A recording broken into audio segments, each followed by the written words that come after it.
जय श्रीमन्नारायण।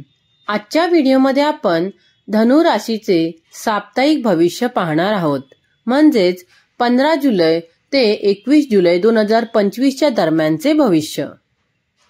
धनु राशीचे जातक हे नेहमीच उत्साही, धाडसी, स्वप्नाळू आणि तत्वनिष्ठ असतात। गुरुग्रहाच्या अधिपत्यामुळे यांच्यात ज्ञान, अध्यात्म, शिक्षण, परदेश गमन आणि सकारात्मक ऊर्जा यांचा प्रभाव असतो। हे सातत्याने पुढे जाण्याची आणि नव्याने शिकण्याची तयारी ठेवतात। 2025 मधील हे साप्ताहिक भविष्य म्हणजे 15 जून ते 21 जुलै या दरम्यान धनु राशीच्या लोकांना कोणते संदेश देतंय, कोणते बदल घेऊन येतंय याचे संपूर्ण विश्लेषण आपण पाहणार आहोत।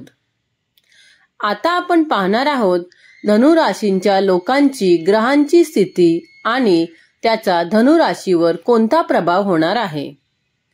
या आठवड्यात गुरुचा दृष्टिकोन चंद्रावर असून सूर्य आणि बुध कर्क राशीत असल्यामुळे मनस्थितीत चढ उतार जाणवतील। पण मंगळाचा शुभयोग धैर्य आणि नेतृत्व गुणांना धार देईल। काही गोष्टी अडचणीच्या वाटतील, पण तुमचं आत्मबल तुम्हाला योग्य निर्णय घेण्यास मदत करेल। आता आपण पाहूया धनु राशीच्या लोकांची व्यवसाय आणि नोकरी क्षेत्रातील दिशा। धनु राशीतील व्यावसायिकांसाठी हा आठवडा थोडा सावधगिरीचा आहे। नवीन गुंतवणुकीसाठी योग्य वेळ नसून जुन्या व्यवहारांवर लक्ष केंद्रित करा। सहकाऱ्यांशी वाद टाळा। नोकरी करणाऱ्यांसाठी वरिष्ठांकडून अचानक जबाबदाऱ्या येऊ शकतात, पण त्या तुम्हाला नवीन संधी देखील देतील। सरकारी नोकरीसाठी तयारी करणाऱ्यांसाठी सकारात्मक संकेत आहेत। आता आपण पाहूया धनु राशीच्या लोकांची आर्थिक स्थिती कशा प्रकारची असणार आहे। आर्थिक दृष्टिकोनातून आठवडा स्थिर असला तरी अनावश्यक खर्चावर नियंत्रण आवश्यक आहे। जुने कर्ज फेडण्यासाठी योग्य नियोजन करा। पैशाच्या बाबतीत कोणत्याही गैरसोयीच्या गोष्टींना हो म्हणू नका। कोणत्याही आर्थिक व्यवहारात दस्तऐवज नीट वाचा। आता आपण पाहूया धनु राशीच्या लोकांचं प्रेम, विवाह आणि नातेसंबंध कशा प्रकारचे असणार आहेत। प्रेम संबंधात सौम्य तणाव जाणवेल। संवादाच्या माध्यमातून गैरसमज मिटवणे आवश्यक आहे। विवाहित लोकांसाठी सहजीवनामध्ये गोडवा येईल। जोडीदाराशी अधिक वेळ घालवावा।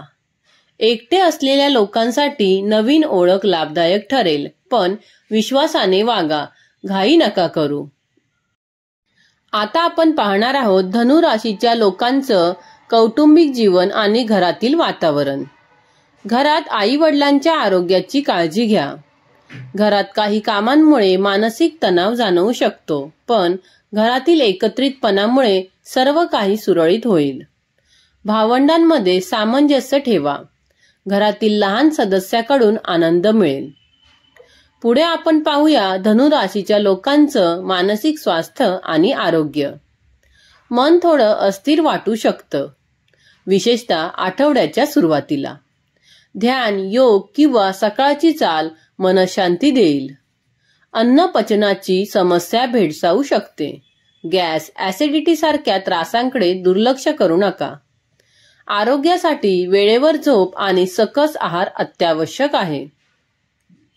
पुढचा आहे शिक्षण आणि स्पर्धा परीक्षा। विद्यार्थ्यांसाठी आठवड्याची सुरुवात थोडी गोंधळलेली असू शकते, पण बुधवारी गुरुच्या शुभ दृष्टीमुळे लक्ष केंद्रित होईल। अभ्यासात सातत्य ठेवा।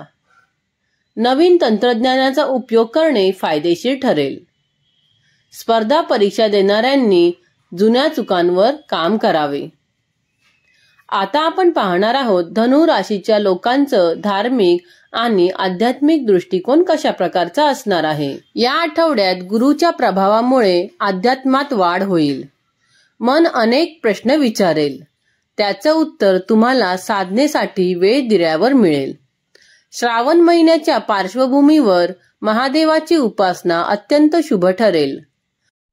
ओंकार जप, महामृत्युंजय मंत्र यांचा उच्चार केल्यास मानसिक समाधान मिळेल. आता आपण पाहणार आहोत धनु राशीच्या लोकांचे प्रवासाचे योग आणि परदेश संबंधित शक्यता. विद्यार्थी किंवा व्यावसायिक व्यक्तींना प्रवासाचे योग आहेत. प्रवासात यश येईल, पण तयारी नीट करा. परदेशात शिक्षण किंवा नोकरीसाठी प्रयत्न करणाऱ्यांना आशादायक संकेत आहेत. ज्यांनी विजा कागदपत्रांसाठी अर्ज केले आहेत त्यांच्यासाठी आठवड्याचा उत्तरार्ध शुभ राहील. स्वतःचा आत्मविश्वासच खरा आधार.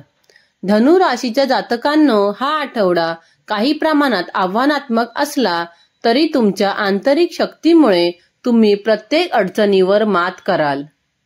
स्वतःवर विश्वास ठेवा, कारण जेव्हा सगळं धूसर वाटतं तेव्हा तोच प्रकाश दाखवतो. हे लक्षात ठेवा की प्रत्येक दिवस काहीतरी नवीन शिकवतो. तुम्ही जितके सकारात्मक विचार कराल तितके आयुष्य सुंदर होईल. आता आपण धनु राशीच्या लोकांना काय काय शुभ ठरणार आहे ते पाहूया. पिवळा रंग आठवड्यात शुभ ठरेल. गुरुवारी गरिबांना अन्नदान करा. दररोज सकाळी ओम गुरवे नमः हा जप करा. आता धनु राशीच्या लोकांना शुभ दिशा आहे पूर्व. शुभ दिवस आहे बुधवार आणि गुरुवार. शुभ अंक आहेत 3 आणि 9. मित्रांनो आणि मैत्रिणींनो, तुम्हाला जर हा व्हिडिओ आवडला असेल तर व्हिडिओला लाईक, शेअर आणि माझ्या चॅनलला सबस्क्राईब करायला विसरू नका. पुन्हा भेटूया अशाच एका नवीन व्हिडिओ सोबत. धन्यवाद.